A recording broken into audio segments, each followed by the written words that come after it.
going on, guys? SAMOKFIT from SAMOKFIT, checking in with you guys. We guys are doing well, doing terrific. In today's video, we are going to be talking about arms. So why arms? So back, I want to say maybe 2 years ago, I did a video talking about I train arms every day. Train them every single day. Everybody lost their shit. Everybody lost their mind. Everybody's asking me, no, you cannot do that. How do you train arms? I find myself answering a lot of questions on why I implemented this, why I'm doing this. It's something that definitely helped me out, grew my arms significantly. But I went to the video and explained some of the routines that I'm doing or that I did back then. Am I still training arms every day? No, I'm not training arms every day just because my training has definitely evolved. My specificity or focus of my training has definitely changed. Of course, I still want to grow my arms, but my training style or my approach towards growing my arms is definitely different. So that's why we're doing this video today, just to bring you guys along, showing you what my arm routine, all the movements I'm doing right now is looking like, and I'll be talking about how I'm implementing that movement into my current training program. So without further ado, I'm about to take my BPN flight, code SAMOKFIT. Feel free to use that for the 10% discount. About to take that to the dome real quick, and we're about to get after this arm workout. Whoa, that's legendary.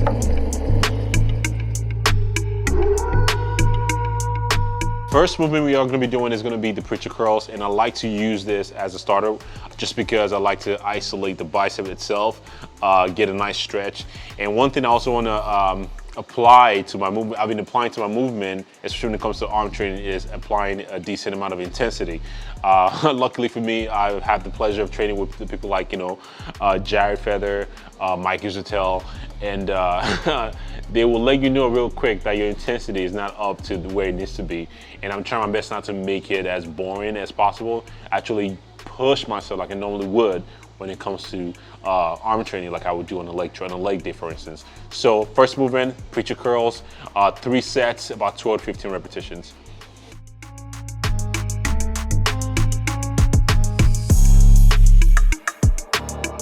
Whoa, that's legendary.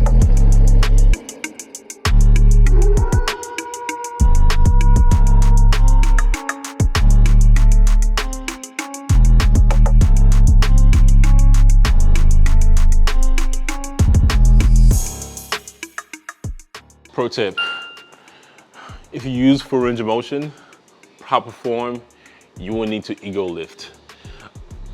We're just talking to the man behind the camera just now, talking about somebody thinking, yeah, you should just use a certain amount of load. No, 30, to some of you might not seem that many, but might not seem like a lot of load, but if you use a full range of motion, that's the point of you training. You want to limit the amount of possible load that you are going to be using. You want to use effective load, right? Effective repetitions, not just like, swinging and breaking form because you want to ego lift. Pro tip. Let me know if this triggers you. See black and pink, like, that's weird. It's an odd color. Our next movement is going to be dumbbell squat crusher. So I like to do this compared to like a barbell, just because it gives me a better range of motion. Like if you use barbell, for instance, a lot of time when you go down, yes, you can go a little bit behind and kind of just like move your elbow a little bit behind and get that range of motion. But dumbbell just feel a little more natural to me when I'm doing squat crushes, so that's why I like it. A lot of people trying to do squat crushes and just stop right in front of the forehead and they crush. They extend the movement. But dumbbells, because you'll see when I'm performing this, you can get a little bit further down and get that stretch, and of course get that full contraction on top. So the sets here is going to be 3 sets also, about 12 to 15. Whoa, that's legendary.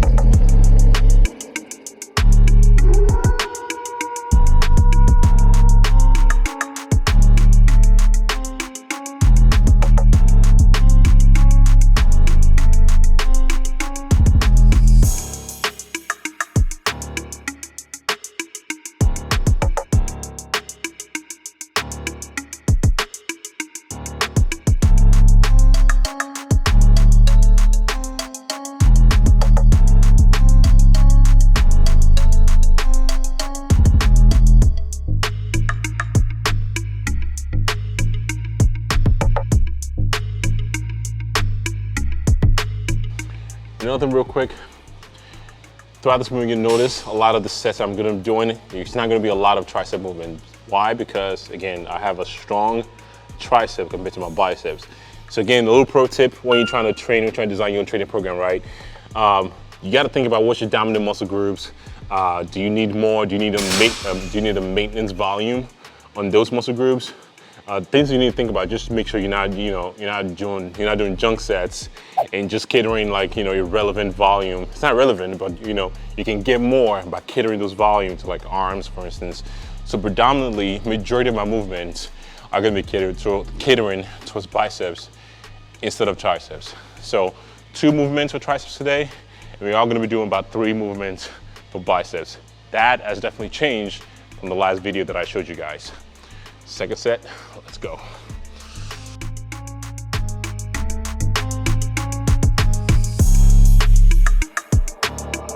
Whoa, that's legendary.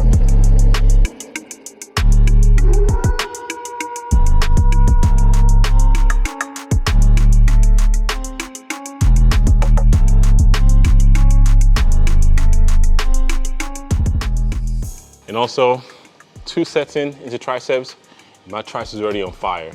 Again, a lot of reasons why I don't do crazy amount of tricep movements. That's just for me. But for you, if you think your biceps, which is rare, it's a lot dominant than your triceps, then you wanna, cater a lot of your movements towards your biceps. But for most people, typically we have like a more dominant tricep than biceps. So for me, that's the situation here. I'm 2 sets in and my shit is already fried. But 1 more set, then we're gonna jump to our next movement.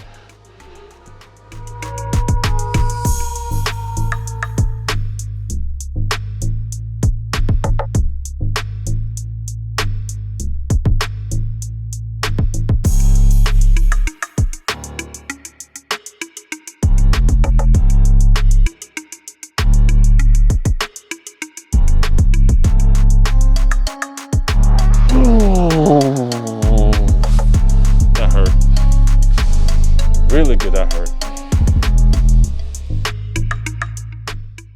Next movement is gonna be seated dumbbell curls. So, pro tip, I got this from Jeff Nippard. When Jeff and I did a collab way back, we actually talked about a pro tip is, instead of putting the dumbbell to the side and curling one at a time, you actually wanna do one at a time and put one resting.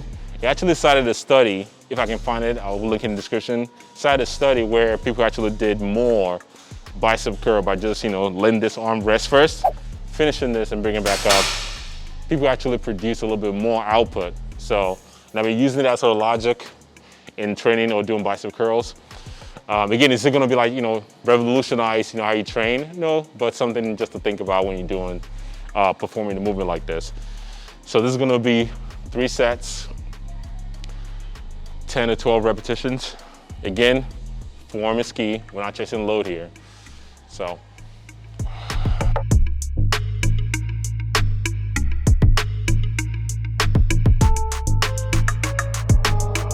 Whoa, that's legendary.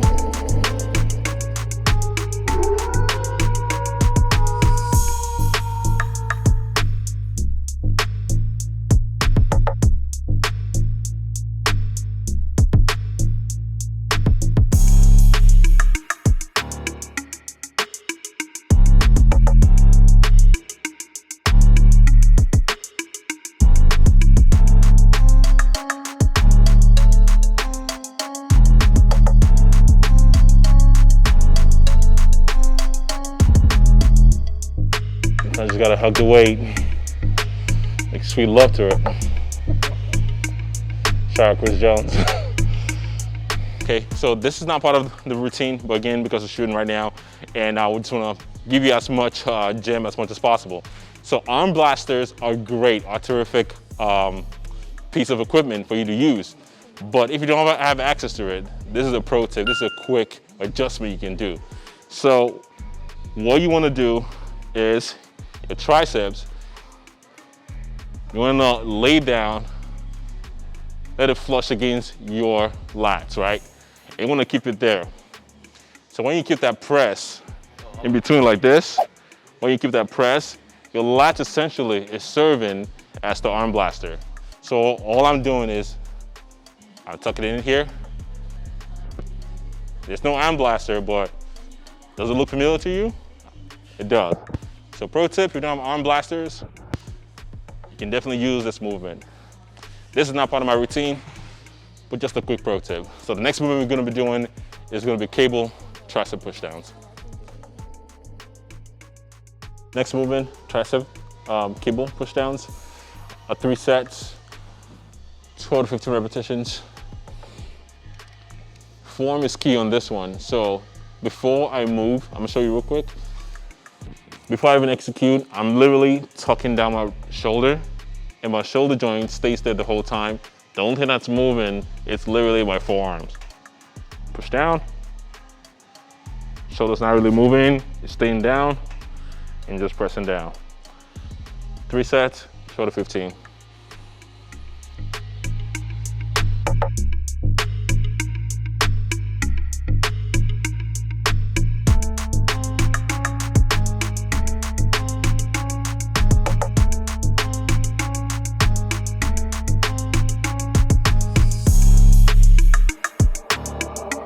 Whoa, that's legendary.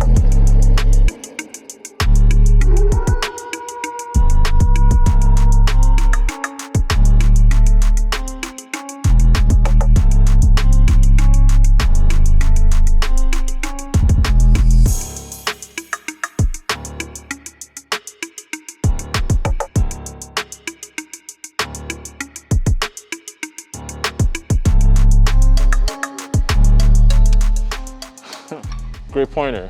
You should give a thumbs up to this video because the man behind the camera is asking some really, really great questions that's gonna help you guys out. Pro tip, the triceps doesn't move at any sort of movement. Reverse or this way. Watch my triceps and watch my arms, right? Not a lot is moving on my triceps. So regardless if I do this, it's essentially the same movement. Can you angle your elbow a little bit in a certain direction? Hit like a little bit longer head, yes. But ideally, reverse grip. I mean, you're hinging forward, you're hinging like a shoulder a little bit. I mean, you're shrugging your shoulder down a little bit too a lot of times, or down. But I wouldn't sweat under grip or reverse grip or overhand, supinated or pronated. Doesn't really matter, in my opinion.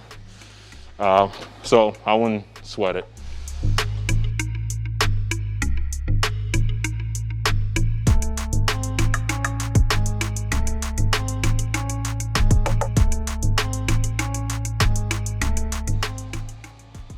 Trying to shake the pup off like it's going somewhere. It's not going anywhere. Staying right there.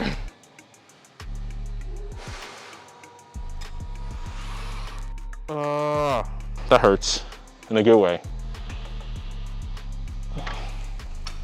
Next movement, hammer curls.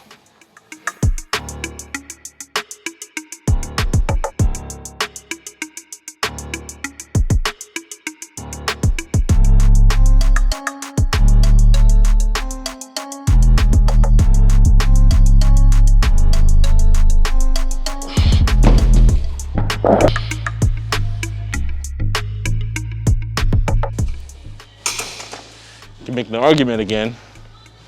But hey Sam, why aren't you doing the same thing with this one? Or putting a dumbbell in one hand so you can get more.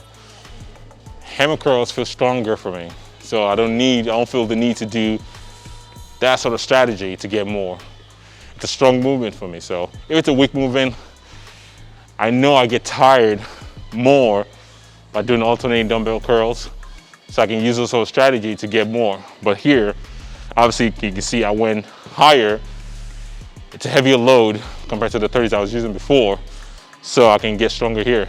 And I don't need to use strategies like that. Again, the goal is put strategies in place to make weaker movements, get more out of the weaker movements. We already blown the arms out, we already killed it. Now I'm grabbing 20 pounds. 20 pounds, Sam? Hold on, let me finish. Let me pull a Kanye on you real quick.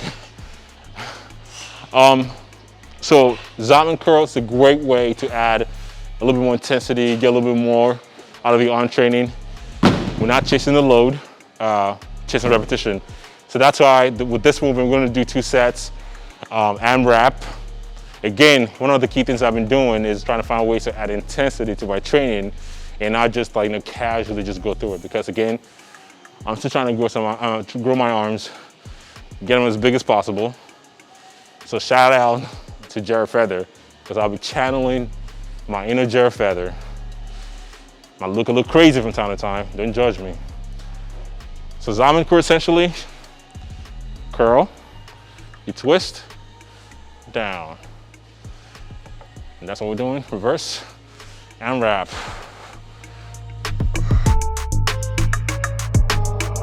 Whoa, that's legendary.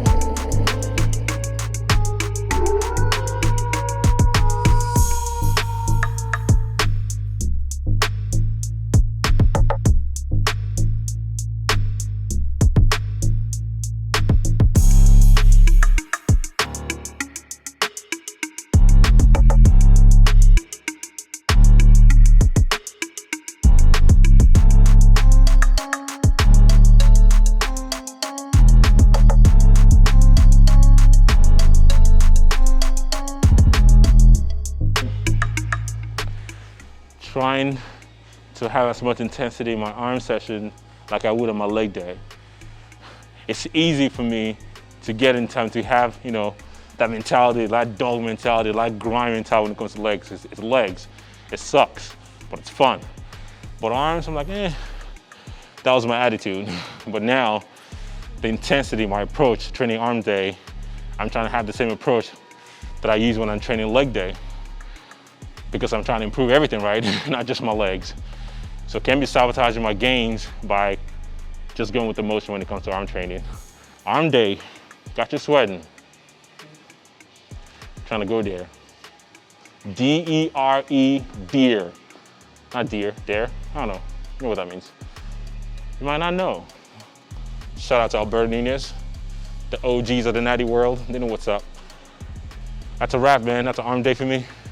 I'm not about doing gazillion amount of sets. Basic movements that I can get like enough mind-muscle connection with, get a good amount of pump with, and most of all, make sure my intensity level, my approach is there. So I make sure I'm not leaving anything else out there or anything else on the table when it comes to arm day. As far as frequency, the way I'm training them right now, I'm supplementing them with like a push day or pull day. If I do push day, that I'm doing a lot of push movement, that I'm just gonna get my triceps involved a little bit. I'm definitely switching that and adding some sort of pull movement, aka if I'm doing like pull movement, for instance, I'm gonna do underarm pulls, get my biceps in, then I'm gonna do some direct bicep workout. When I'm doing push day, I'm gonna add a little more tricep movement. Again, I'm doing 1 movement in tricep, like I said, 2 movements, that's all I need for tricep. My tricep is already like pumped. So I don't need a ton of movement for me to get a decent amount of stimulus into it.